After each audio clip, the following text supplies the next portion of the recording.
This is NBK, nothing but Knicks. When Sim passed the assist, you know that it's number one show that breaks down the game. If you can't play defense, stay out my way. Dribble the ball, come down the lane. 5 seconds on the shot clock, who gon' win us the game? You wanna hear Nick updates and trade rumors? Post-game reviews, this the place you tune in. So tell a friend just to keep the ball moving. Like the page if you feeling the movement. Every game we coming to win. Give us a sob like a player that came off the bench. This is NBK, nothing but Knicks.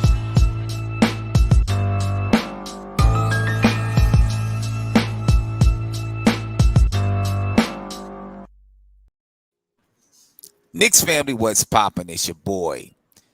Disappointing loss tonight, ladies and gentlemen. The Knicks lose to the Cleveland Cavaliers 126 to 109. And a couple of guys had career games against us. We expected it was going to be a close game, but we wasn't supposed to lose like this, ladies and gentlemen. 126-109. The Knicks lose to the Cavs. We're going to talk about it. We got Steph and we got Ron in the building. Let's go ahead and get this thing in, ladies and gentlemen. Steph, how you feeling about this one? Not too good. I know it'll be a tough game. I watched Cleveland a few times. I know that they're a good team. I just thought if we played the way we played against Milwaukee, we'd be able to eke it out. And, take away Rubio's performance, we might have been able to do that. Once he got hot, he was very difficult to stop. And at that point, it doesn't really matter who you put on him. On the positive side, quickly looked good. Handling that point guard spot for a little bit, kind of getting us back in the game. His shooting is back, so he might, if he's off his snide and still playing good defense, that bodes well for us going forward. And it's still some things we need to shore up on defense. I talked about it in pregame. I think Randall's you can even say his on ball wasn't that great today, but his off ball defense, other than that block, is just not great. And, Tibbs always say you got to be on the string. When one person gets beat, the next person has to be there. Those rotations need to be strong. So we still got some things we need to work on. I'm not going to panic, though. Right. Now, I hear you there. Trying not to panic. Ron, trying. Yeah, man, that's it. We out the playoffs. It's over. It's a wrap. We're done. Cancel Christmas. We're okay. We're okay. I like to say it's a tough loss to a good team, and the Cleveland Cavaliers are now a good basketball team. They are, as well as a lot of other teams they're now, they've changed it and turned it around in the East. So look, this is one of those things where we got to come out there and play a good brand of basketball every night when we play these teams. If we don't play good, we're going to lose. It's simple as that, because these teams are playing well, and they're coming into these games with confidence. Like a young Cleveland Cavalier team, after what they've done and the victories they've gotten recently and how they're playing against other teams like the Lakers and stuff, they feel good about themselves. So they weren't worried about us. Yeah. So we gotta take care of business when we play these teams, and it just didn't happen tonight. Yeah, and they beat some good teams on the road, so they was coming into the Garden like what, Exactly. Yeah, exactly. Yep. They're coming in confident and feeling confident that they can win down the stretch. Right. Because most of their games were close. A lot of their wins were one possession games. Exactly. And the thing about it, last year the Cavaliers started off hot. Right? They started off playing well. Right. And but I think most people kind of knew that they were going to fall apart. But this year they have pieces that fit together. Right. Yeah. And they still have guys on the bench that's not playing. You got last year's rookie. Okoro. Can't think of his name. Okoro, yeah. Right? Okoro that hasn't played yet this season. They have Kevin Love that didn't play tonight. So they still have pieces that Marketing didn't play tonight, right? And Sexton didn't play in the second half. I don't even think he played in the second quarter. Yeah, he hurt his knee, and then he was, it was in the second quarter. Out. Okay. Yeah. Yeah. This is It's tough and a little bit scary because it's another team that the Knicks may really have to compete with in the Eastern Conference. Right. In the second half alone, Ricky Rubio in the second half of this game was 9 for 11 from the field in the second half. It's 81.8%. He was 6 for 7 from the 3-point line. It's 85.7%. He has 6 assists. He scored 26 points and 6 assists in the second half of this game alone. Wow. And the Knicks had Wow. no answer for Ricky Rubio. None. And he's not even a super fast guy, Mm-mm. right? He beats you with his basketball IQ and, by being crafty. And we Right. had no answer for him whatsoever. A big part of that is Evan Mobley, right? Because Evan Mobley's ability to go to the basket off a screen and roll opens up so much for Ricky Rubio Right. to be able to decide, what am I going to do? Am I going to pass it to someone open for three? Am I Right. going to knock down the mid-range jump shot? We've seen him do that several times. Am I going to take a three myself? Right. In the second half, the Cleveland Cavaliers were 13 for 17 from the three-point line. That's 76.5%. It's tough to beat a team that's going to shoot that good. Yeah. Tough to beat a I team. don't want to be Tibbs. I want to be Tibbs right now. I mean, the issue is teams are coming in knowing that the Knicks are going to allow them to shoot threes. And so they're preparing for that. Right. And they're looking to shoot. And if a team gets hot from three, we don't have the ability to stop them. Right. And if we're not hitting the three, Right. we don't have another strategy, it seems like. What's the second strategy if we're not hitting the three, which we weren't tonight? Okay, tonight we shot 37.6% from three. Hold up, wait a minute. That's old. That's not right. Yeah, this ain't right. I was about to say that's not too bad. No. This is all right. I was about to say that too. Like, wait a minute, that's good. No, that's the team comparison from earlier. Right. All right. Let me see if I get okay, here's the right one. Sorry about that. Let me get the correct one up here because I think we shot like 29% from three tonight. Right. Yeah, the Knicks. Let's see if I get this up here. This time I make sure I got the right one. There we go. The Knicks shot 29% from the 3-point line. Right. 29%. They shot 54.3%. That's the game right there. That's the game. That's the game. That's the game. But what is if we're not hitting the three, what do we go to? Right now, we do not have an answer for that. I want to ask you guys that question. I want to get to that. Before we do, let me just do a rundown of the team comparison really quick in the box score, and then get to what should be our strategy if we're not hitting three. All right, as we said, the Knicks shot 29% from the 3-point line. The Cleveland Cavaliers shot 54.3% from the 3-point line. The Cavs were also 54.4% from the field, but the Knicks shot 45.9% from the field. The Knicks were out-rebounded by the Cleveland Cavaliers. The Cavs had 31 assists. The Knicks had 21. 8 steals for the Cavs, 9 for the Knicks. 9 blocks for the Knicks. 9 blocks for the Knicks, but, it didn't amount to I guess it didn't amount to stops because Cleveland seemed to get every shot that they needed. Anytime the Knicks made a run, the Cavaliers were there to quiet the crowd and quiet the Knicks' excitement by knocking down a shot. 15 turnovers for the Cavs. We expected them to turn the ball over a little bit. But the Knicks, they only had 10 turnovers. The Knicks didn't capitalize on turnovers, though. 10 fast break points for the New York Knicks tonight. 11 for the Cavaliers.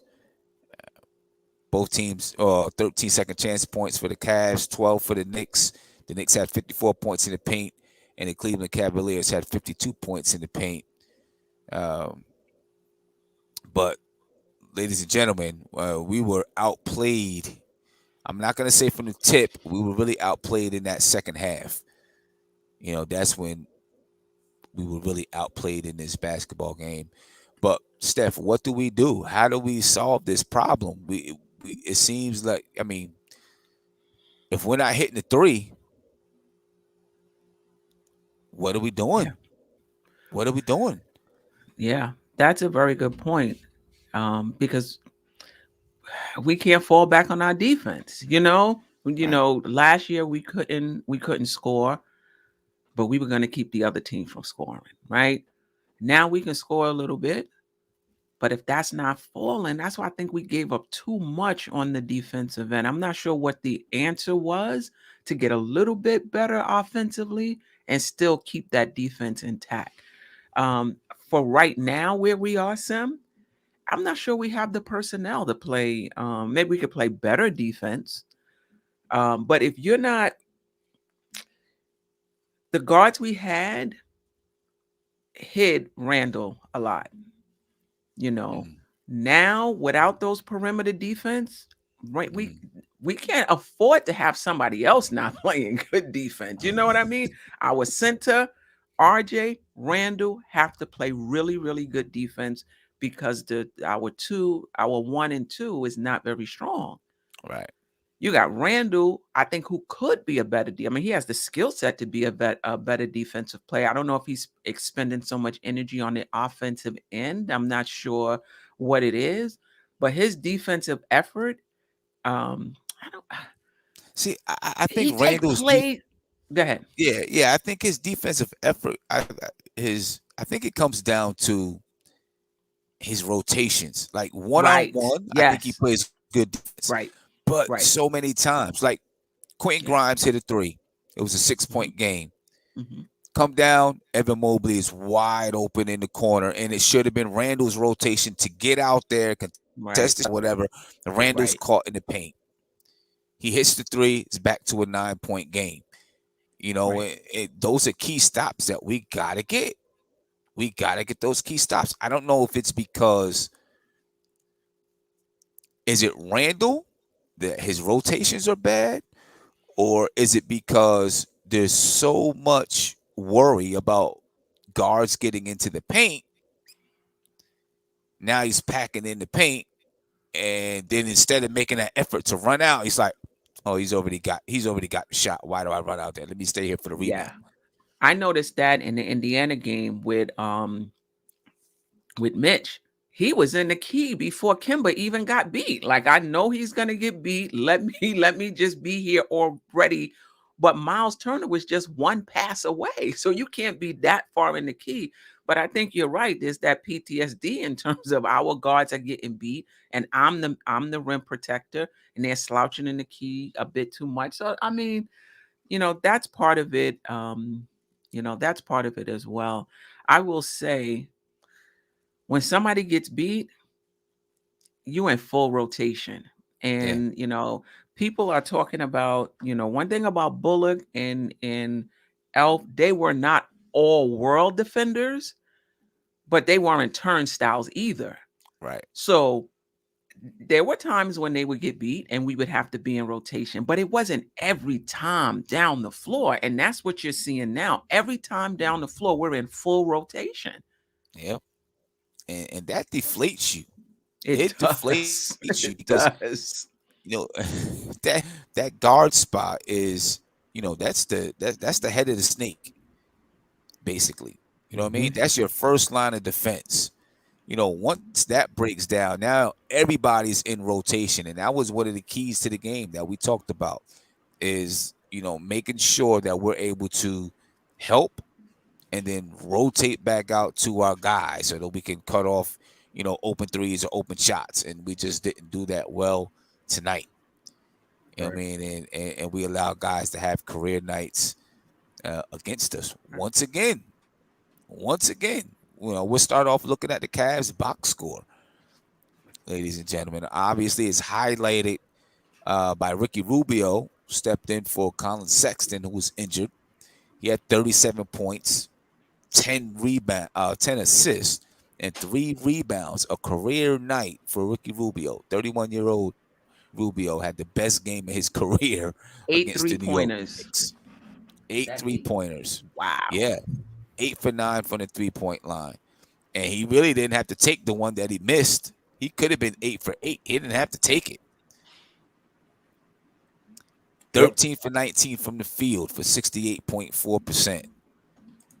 And then you had Evan Mobley. He had 26 points, 9 rebounds, 5 assists. He was 11 for 15 from the field. He was 2 for 4 from the 3-point line.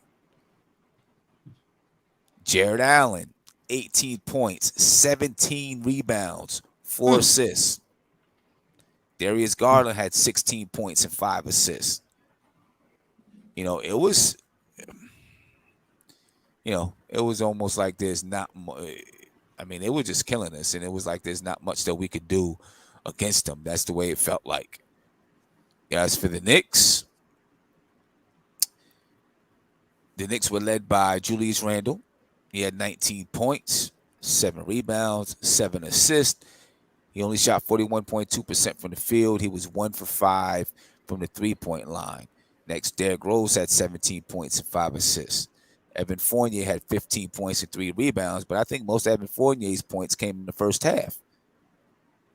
RJ Barrett, he had been having great nights. Not tonight. He had 6 points, 3 for 13 from the field, 0 for 6 from the 3-point line, and he didn't play down the stretch. That's something right there we need to discuss. Alec Burks had 10 points. Emmanuel Quickly, 12 points and 5 assists. Obi Toppin had 11 points. Mitchell Robinson, 8 points and 7 rebounds. He also had 5 blocks to go along with that. The Knicks had a few guys in double digits, but, we couldn't get enough stops. That's the bottom line. We weren't hitting the 3, and we couldn't get stops. Yeah. And, that's going to be a recipe for disaster. Just about any time you play the basketball game, if you let teams score and you can't get stops, you should expect to lose. And that's what the Knicks did tonight. Steph, what did you think about the rotations down the stretch? I would have liked that team when Randall was on the bench, and that second unit brought us back in the game. I know there was a timeout. I would have brought them back after the timeout just to see. I have a saying, don't mess with the mo. When you got that momentum going, you just ride it, and it'll break at some point. And when it does break, that's when you bring them. That's when you bring them back in. So I would have brought them back after the timeout. But I will say that Randall recognized when he came in that Quickly was hot because he kept some of the key players in that were doing the work. And Randall didn't try to take over. Like, he came in, he just filled his role. He passed the ball quickly a little bit, kept the ball moving. He didn't come in and say, well, I'm back now, let me take over. He was just trying to fit in, and I like that about him. But that was the only thing. I liked seeing I kind of liked seeing Grimes out there. I thought he played well, and as well as you can play on a hot, Rubio. But I would have liked to have seen RJ back in the game. I know he did not play well, but I just think he's earned the right to close, even though he didn't play well. And that's the same thing with Randall. There's times when Randall does not play well, and he still closes, right? Because he's one of our main. He is our main guy. And I think at this point, RJ is one of our main guys. And if he's not playing well, I think he should still close. Definitely not for a rookie, right? And you never know with a good player. It only takes one shot. It only takes one steal. It only takes one deflection for things to click. So I just thought he should have got that opportunity. Yeah, see, I agree with you, Ron. What do you think about it?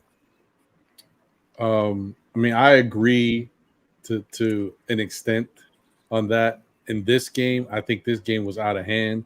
I think the Knicks had no answers. I think the only unit that allowed this game to even be a question, of us getting back into it was the unit that was out there, with Quickly, Grimes, Toppin, Nerlens Noel, and I forgot who the other person, Burks, maybe Burks. Yeah. I think that was the mix that was working. And I do think that if Tibbs is going to go back to his reliable guys or whoever he wanted to go to, if you're going to do that, then yes, I would want him to go back to Randall and RJ. I didn't Right. want him to go back to Rose. Now that sounds funny because Rose is like our stabilizer, but the way in which we were playing the game and what we needed because we were down, I think we needed to kind of get good shot opportunities. And if it wasn't an easy layup, then we needed a 3-point shot. And if that case, I'd rather have 3-point shooters out there. And RJ can shoot the rock even though he was cold. So I like the and so can Rose, but I'm just saying, like, I want more of 3-point specialist type. So having Grimes out there was good. Burks can hit it when he's hot. So I just wanted to keep that same mix. And I didn't want them to take Obi out. Honestly, I think Obi played 11 minutes, and I think he had 11 points. If I'm not mistaken. I think it was around there. He shot perfect. Yeah, he shot perfect from the field. And then when he didn't get the shot, he got fouled. He went to the line and he's made his free throws. Like, right. Obi helps this team, man. I mean, I know he looks limited from the 3-point line, but Obi helps this team. And I just wanted to say something really quickly because I know you asked about what we can do when our 3-point shot's not falling. Honestly, it seems easy. You want to go inside, right, and get into the paint. And the Knicks did a great job of that against Milwaukee. But the Cavaliers had the Twin Towers in the middle. And I guess the Knicks got to feel a little of that. Even Randall was like, I ain't going in there. So I think we need to play small ball. Unfortunately, it puts us at a disadvantage. But you play small ball to put shooting bigs, whoever can shoot, at the big spot to bring Jarrett Allen out, to bring Evan Mobley out of that paint. Because when they're just chilling down there in the paint, we are done. Because obviously nothing else was falling for us. If we can't get into the paint because they're down there, we're in trouble. Right. So, yeah, I mean that's a very good point with the small ball. It does draw those rim protectors out. Mm-hmm. Yeah, in the fourth, I looked at it in the fourth and I seen it was Derrick Rose. When he finally put Randall back in, it was Derrick Rose. It was Julius Randle, Emmanuel Quickly, Quentin Grimes, and Nerlens Noel. And I'm thinking to myself, we're not coming back in this game With because that, this team had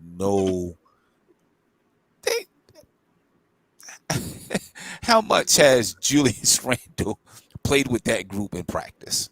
right? Right. And I'm looking at it like, I just don't see where it's going to happen. It's just not there. Offensively or defensively, the chemistry with that group is just not there at all. You know what I mean? And, Yeah. I know, I guess Tom Thibodeau was grasping for straws, trying to figure out what's going to work with this, to try to get us back and trying to pull anything out there. But like we said in the pregame, when Tom Thibodeau starts to mess around with rotations and, does things that he normally doesn't do, you're in trouble. Right. You know what I'm saying? You're in trouble. And we were in trouble. I looked at that lineup and I was glad to see Quentin Grimes out there on the floor, but I wanted them to bring RJ back. Right. You know what I'm saying? Bring He RJ brought back. Randall back. You brought Randall back, right? And it's a perfect time to see. Well, let's see if this guy could turn it on. Yeah, hasn't played a good game. Let's see if he has the ability to turn it on when it's time. And it would have been nice to see RJ back out there. If you're going to go back to your, some of your reliable players, it would have been nice to see RJ out there with Grimes because I think the two of them might have been able to slow Rubio down because even if one makes a move and Rubio beats him, like the other one can kind of help pick up for that. Because Rubio, and that's one of those things that unfortunately the Knicks, this team, the way it's constructed, with RJ being the new role of the defensive stopper type, and a guy like Quentin Grimes who hasn't played at all, you got to learn these guys' tendencies. Like you mentioned it, I believe, earlier. Ricky Rubio is a crafty veteran, so he's not going to let you, like, you might think you're going to take the shot away. He might give you a little flyby, let you go by him, and then he'll pop it, or he'll take it to the rim and dish it. Like he's a savvy individual. So, and guys Yeah. who know that, who are good defenders that play these guys, they know what they like to do. And RJ's still learning that. And I felt like we were just at a real disadvantage tonight, man. Real disadvantage. Yeah. Yeah. We'll definitely at a disadvantage. Tom Thibodeau, like I said, in that fourth quarter, wasn't sure where to go, what to do, trying to figure out, how do I, trying to figure out how to get stops. And I think that's what it really comes down to. We scored 109 points. That's enough to win, I guess. You'd like to score more, but it's enough to win. But you got to get stops, and we just can't get those stops. And, oh, man. And I don't know if Kemba Walker's offense would have been enough to stop us from getting stops. Stop us from not getting stops, you know what I mean? Or right. You cut out, Sam. What did you say? No, I said Kemba Walker, Okay. even if he would have played, I don't know if his offense would have been enough to overcome the fact that we couldn't get stops. I agree. Yeah, and the fact that they were putting us in the zone, like it doesn't matter if Kimba was out there. Knicks got a problem working against this zone. They don't function right when the zone gets done and it's a team that can move. Because good thing about a zone is being able to be disciplined, but being able to move quickly. And this is a young team. They were giving us some problems. Sorry.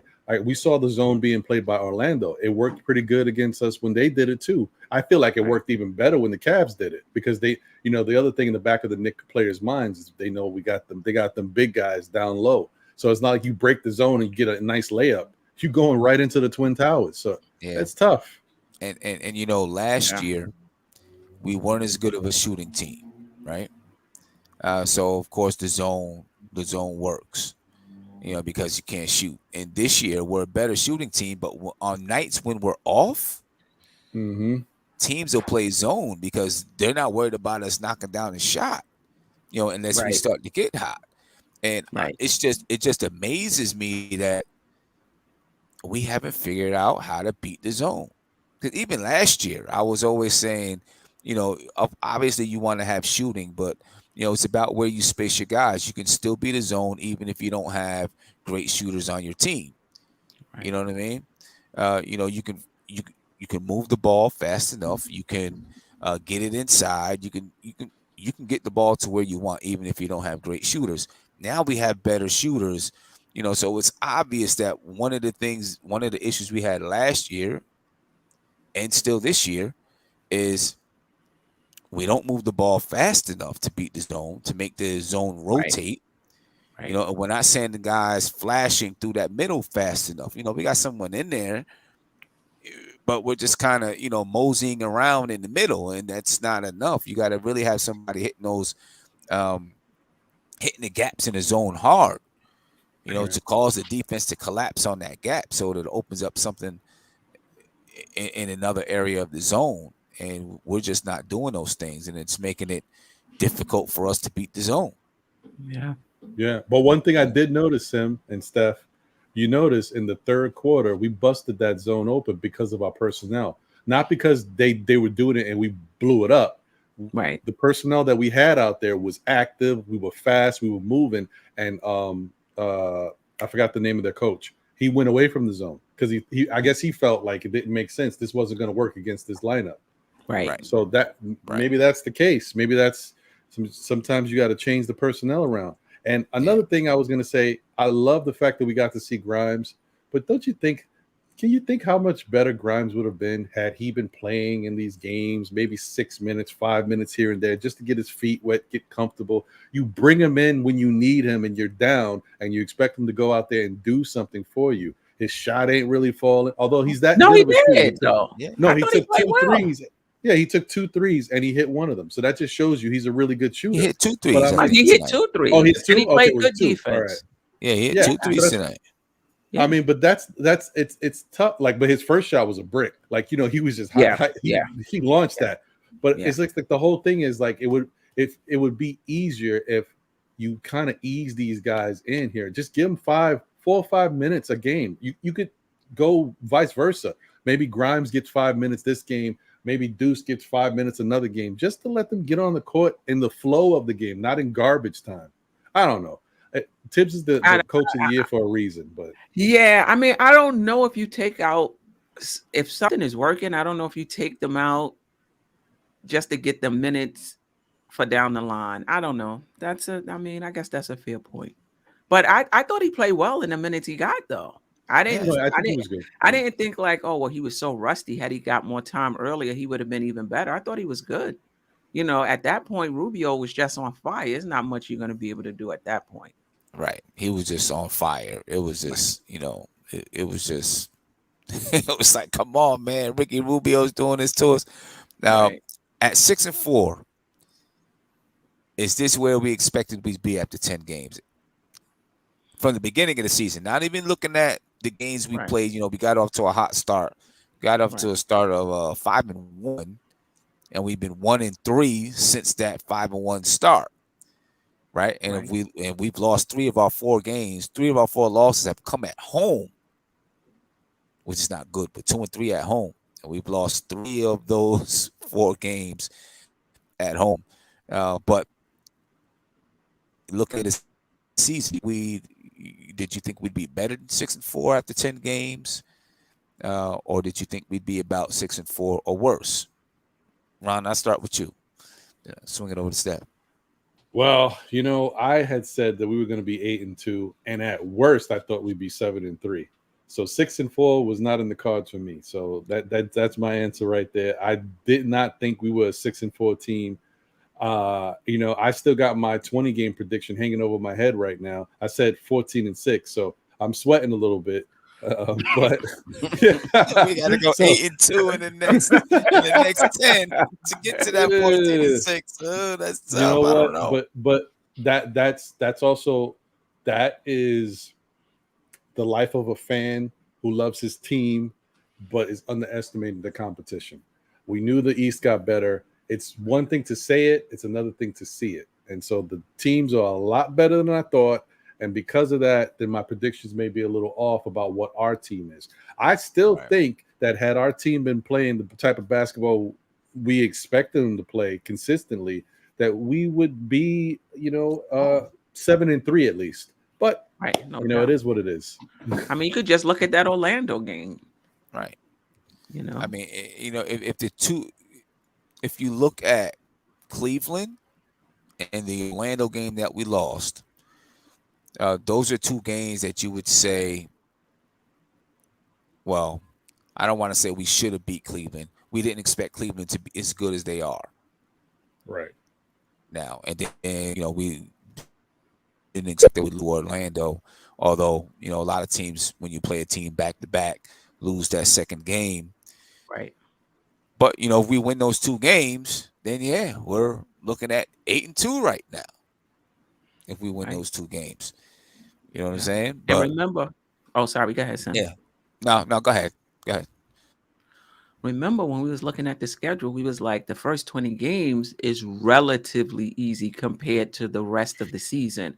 And so this is where we really need to make hay, so to speak, and create a buffer for when we go on that tough I think that tough schedule February and February, March. But I think we were looking at our offense and looking at our pace and just looking at how much things were flowing in preseason in those first few games, and maybe underestimated how much we lost defensively.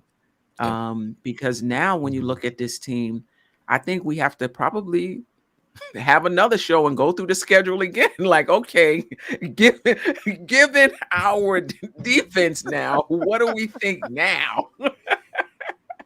Right. Because, I think when we started off with that hot start, like you said, the offense, the offense was looking good, and we all kind of figured the defense is going to catch up to the offense. And when the defense does catch up and the offense is still there, all of a sudden, bam, we're looking we're looking like top 3 in the East. You know what I Right, mean? right, Now right, it's holes are getting poked all throughout our defense. You know, first it was the guards, and we're allowing point guards and shoot guards to penetrate. And then it's the 3-point shooting. You know, at first teams were shooting 37 or whatever it was, 47 threes a game on us, but they were only shooting them at 33% or something like that. They've Right. been starting to knock those threes down. So now we're having trouble guarding the 3-point line again. We're having trouble uh, with our rotations. You know what I mean? Hitting those correct rotations. In some ways, I feel like it all kind of stems from the guards, because once guards penetrate into that middle, everything can break down. Or if right. guards can even get into the mid-range spot and knock down those mid-range shots, everything will start to break down from there. So it Mhm. does Right. probably go back to the guards, you know? Yeah, and I think we may have underestimated that. Like somebody in the chat said, we taking these weaker teams lightly. First of all, a lot of these teams ain't weaker. I guess because we're thinking about them historically, but in terms of Right, this season, these teams are really good.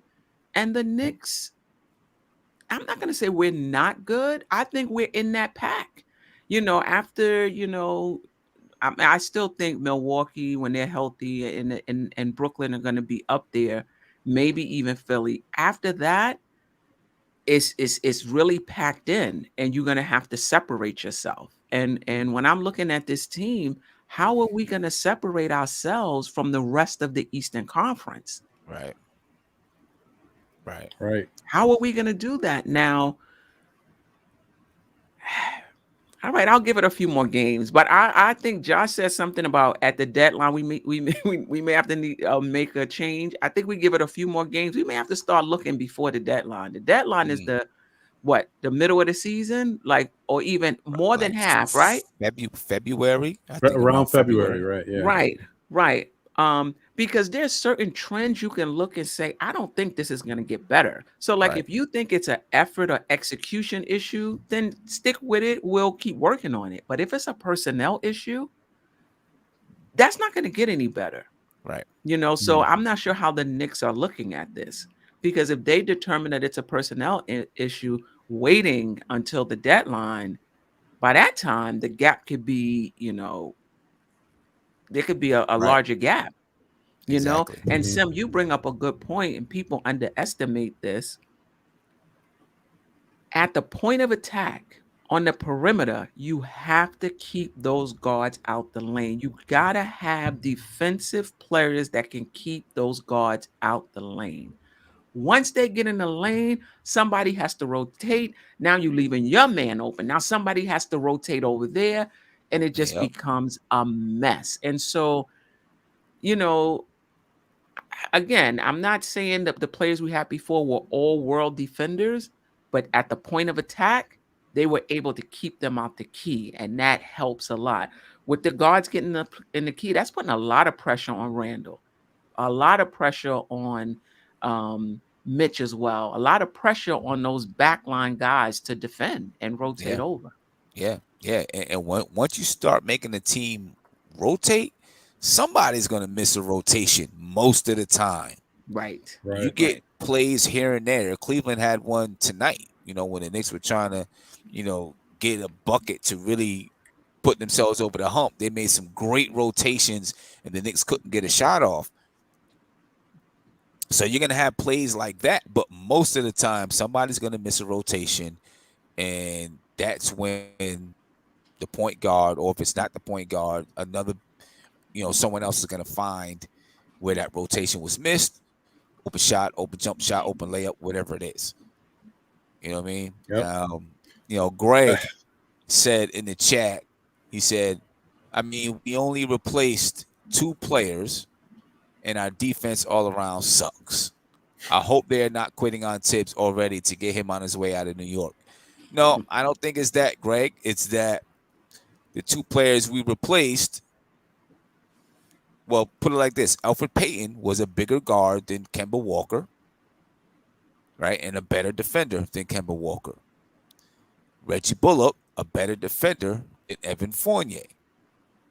You know what I mean? And those guys didn't mind being defenders. Bottom line, always ask the question why Alfred Payton was continued to start. It was because of the tone that he would help set defensively, like it or not. And I think people are seeing that now. All of those people that were, put Elf on the shelf and why is he continuing to start and da da da da da. Well, you got your answer. It took you a while, but you finally got the answer. Right, This is right. part of the reason. It's the part of Right. the reason why it was out there. And I'm not saying that we didn't have to replace him. We did need someone who can help us out on the offensive side of the ball. But we probably needed a guard that could do both. We needed to find someone who could do both. Yeah. And But we didn't. Yeah. you know what, Sim and Steph? Yeah. I'm gonna say something. And people ain't gonna like it. Uh-oh. Uh-oh. Uh-oh. I don't think we're as good as we have shown. I don't think we're as bad as we look like right now. But those games where we were clicking on all cylinders and look like, hey, this is our team, we got to get back to that. I don't think that's what we can get back to. I think that was an aberration. Like, the incredible shooting that we displayed and the defensive hustle and tenacity, everything was flowing nice. I don't think that's who we are. I think that's harder for us to maintain because that's a level that you just can't consistently achieve. I think we got too much inconsistency on the offensive end. Our three-point shooting is in some cases stagnant. I think RJ is a really good shooter. I think tonight, was just a bad game for him. I think he'll be fine. But guys like Kemba, when they got other things going on with themselves on the defensive end, he can't really get into the lane the way we're used to seeing him do. So he's reliant on the three-point shot, and the defense knows it. So they're affecting his shot because he's a smaller guard. That's bad. Fournier has been very streaky. Tonight, he didn't shoot that bad. He got a little better than what we've seen recently. Right. And I think someone in the chat made a good point. They said, should he even be playing shooting guard? I had a question about that early in the season. Like, not should he be out there, but maybe he should be playing the small forward spot. Maybe RJ should be at the 2. It sounds like a little thing, but maybe in the scheme of our offense, it makes a difference. So that's one thing. And the other thing I was going to say is when you look at the Westchester Knicks and what they're for, I think Jericho Sims might be the time to send him down to the G League so that you could bring somebody up that could help us right now. When I say that, I think Amir Sims should be on this team right now. I think Amir Sims can stretch the floor. I think when we saw him play for us in the preseason, he got some rebounds. He had some defensive tenacity. Yeah, he was stumbling and bumbling a little bit. And he wound up hurting himself. But it's what he gave us in that short period of time. And we need somebody like that because our bigs can't stretch the floor. So why don't you get somebody who can do that for us, who might be, someone that plays a little defense too. Right. I think that's a move that Tibbs needs to think about because Jericho's going to have to go down there eventually at some point, unless they change his contract situation. So why not send them down there now? Bring Amir back because we need a little help, and the guy can shoot the 3 ball. He's a decent shooter. So I don't know. That's what I'm thinking. Right. Well, I'm gonna go one step further. The Knicks, if they don't make roster changes, are probably going to finish in the 6th, 7th, 8th seed. I just don't think our defensive issues. I don't think it's execution issues. I don't think it's effort issues, or that's a smaller part of the issue. The issue, in my opinion, is personnel. And if you can't get stops in this league, it's going to be a quick out for the Knicks. And that's just it. And if I had my choice, I'd rather take last year's team, which gave us heart attacks and we was inching out wins because we just couldn't score, over this team. Whereas if our shots aren't falling, which can happen, whether they're playing, the other team is playing good defense or not, sometimes your shots just doesn't fall. We have nothing to fall back on. Nothing. Right. Oh, a quick question, Sim. Where was we saw the injury report beforehand. We saw it the last game. What happened to Taj Gibson? He's We out could the have road. used He's Taj. situational. Yeah, he's Yeah, but this was a situational. situation. Noella's This was a back. situation. Like we could have used Taj out there tonight. This was a situation. Right. Yeah, I don't know, man. I mean, I don't. Go ahead, Tim. I see in the chat people saying Ben Simmons. Now that the defense, now we're looking and we're seeing our Right. defense is not there. Would you consider Ben Simmons? I don't think Philly is going to trade him to us. But Sam, I don't think we need anything big. I don't think we need anything big. For example, Brunson is an unrestricted free agent next season. Are they going to sign him? If they're not going to sign him, I would trade for him if we could. I'm not saying he's available. If he could, I would start him, keep Rose off the bench, and I would make Kemba situational. Get somebody like Ross out of Orlando. He's a streaky shooter, but he could defend his position, and he's going to do all of the little things, right? So I don't think we need. I was talking about your guy, Sam Ross, that he's a streaky shooter, but he defends his position. He's going to do the little things. He's hardly playing. He plays in Orlando, but he's playing off the bench. I don't think we need. If you're going to go get a superstar, fine. But if not, I think just somebody that could defend that position along the wing, I think we'll be fine. Yeah, and I will say this, even though I don't want Ben Simmons on this team because I just think that his diva mentality is not a good mix for our locker room. He does fix our problems. He fixes our issues right away because he can do what we're missing. Even the fact that he can't shoot, his defensive value alone and the other hustle statistics he brings to our team would change our defense in an instant. I do understand that, and I agree with that. I know that's why Simmons looks good to people. But I think sometimes there's a great player out there that you can't touch, and he might be one of those that we just can't touch, for whatever reason. Yeah, Philly's not trading him to New York, I don't think. No. And not to mention what we'd have to give up to get him. We'd probably be even worse. We'd have some other issues. Now we can't shoot, and then we gave up some of our shooters. Like, Right. I'm not interested in bringing in Ben Simmons. And I see Josh. I know Josh is happy that Ben Simmons' name is being brought up and all of that kind of stuff. I'm not interested in bringing in Ben Simmons. I think that you can find it in other ways, other players that's out there. You can find what you need. You know what I mean? I don't think it has to be, a $35 million man that can't shoot the basketball. He doesn't want to shoot the basketball. Right. Sorry, Josh. Right. Yeah. And I'm sure that our front office is looking. That's their job. Yeah. I'm sure they're looking. There's players out there that we ain't even. We talking about the Lou Dorts, the Ben Simmons, the Terrence Rosses of the world, where they're thinking about some guy, John Gibbs, on some team that we're not even thinking about, and they're like, okay, we're watching this guy. They know what they're doing. Like if they're gonna make a move, I'm sure they'll come up with something that we need. They see the deficiencies of this basketball team. Yeah. Well, I don't know when they will begin. I mean, obviously they're already thinking about it, but when do they say, "Hey, it's time to really make some moves"? I don't know. We've been through 10 games. We'll see what happens when we get through 20. These first 20 games really made a killer starting in February. That goes March. Yeah. Mm-hmm.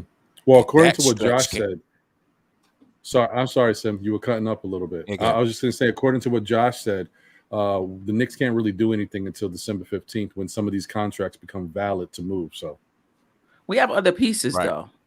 We may not want to move them, but you can move IQ, you can move Quick, you can move Obi. I'm not saying that's what I'm advocating, but there are other pieces other than those. Yeah. So Sim, let me ask you: is there a guy that, if you, knowing that we're having these issues on defense, really, I mean, at the guard spot, is there somebody that you like this is a guy that could help us right now? Brunson would be good. Brunson would be good. I was a big advocate of bringing in Lonzo Ball in the summer. I was. I did. I was a big advocate of bringing in Lonzo Ball, but Right. clearly that didn't happen. Yeah. I don't know. I'd have to really look. I think Brunson would be. I don't know if he's available. He's But playing lights out now. But are they gonna pay him? He's unrestricted free agent. They're gonna have to right. pay him or trade him. And it's tough. Colin Sexton's a good defender. That would have been a good move for the Knicks. And I He's a was good so defender against at this the guard spot. playmaker. I would take him right now.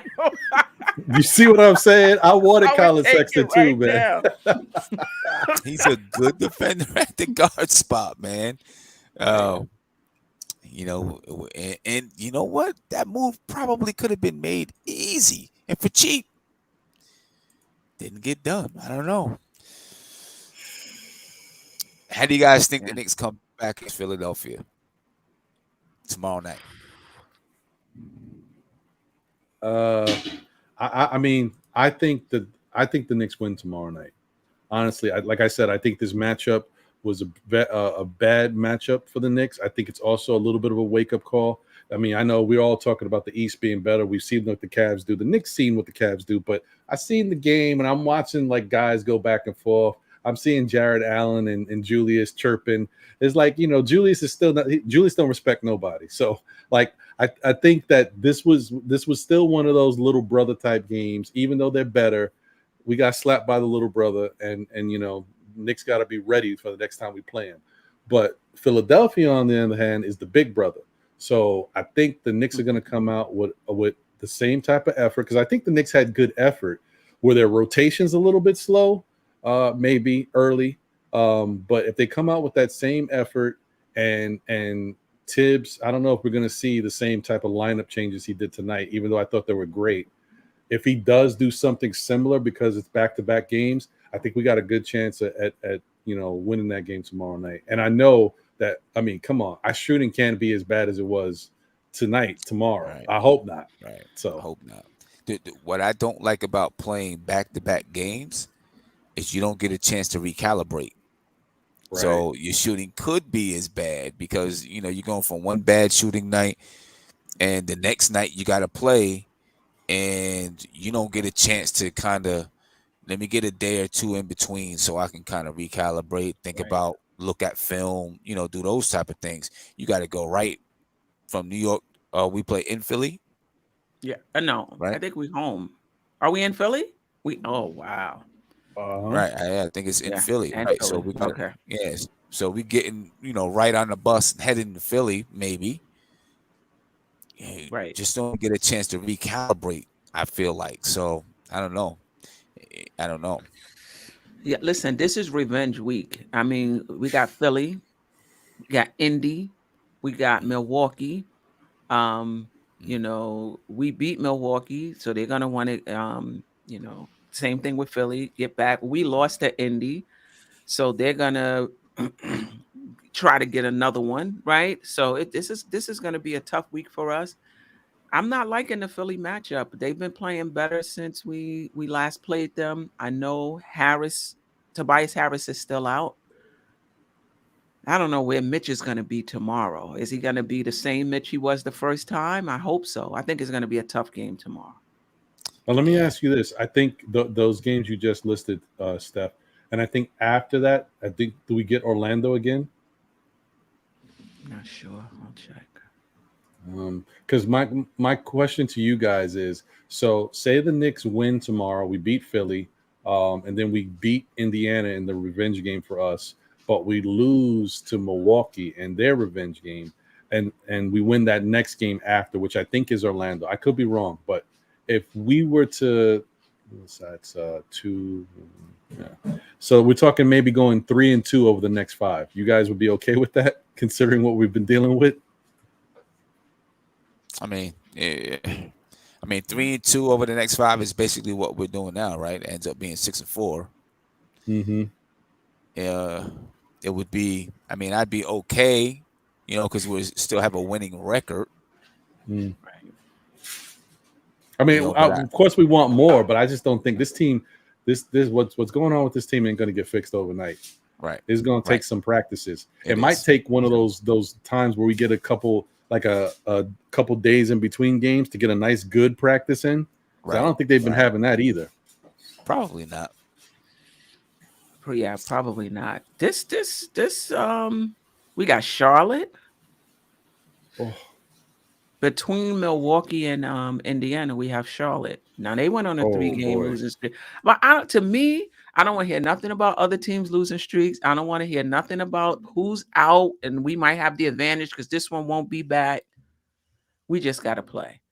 Now we got Orlando and Houston. So that's the 17th and the 20th. That's a little further down the week after. Yeah, we got to get. We Charlotte, can't afford Lakers, to lose. Phoenix. Oh my God. See. We can't afford Brooklyn. to lose to the Orlandos, stuff like that. Right. We can't afford to lose. We really can't. That it sounds cliche when you say that, but we really can't afford to lose to those teams. When you look at the teams we got to play on our schedule coming up. Right. Just can't afford to do it. That. Yeah. We'll see, man. I don't know. Well, ladies and gentlemen, tomorrow I'm going to be. My flight leaves at 11:45. So I'll be in the air until 2:30, and then I got to go through customs and all of that. I don't know how long that's going to take when I get into Baltimore. So I don't even know if I'll be home in time to try to jump on a pregame show, but I'll definitely be on a postgame show from home this time. Back at it. Yeah, back at it. Back at it, man. Back at it. But hey, I appreciate you guys jumping on. Any last words, Steph? You wanna?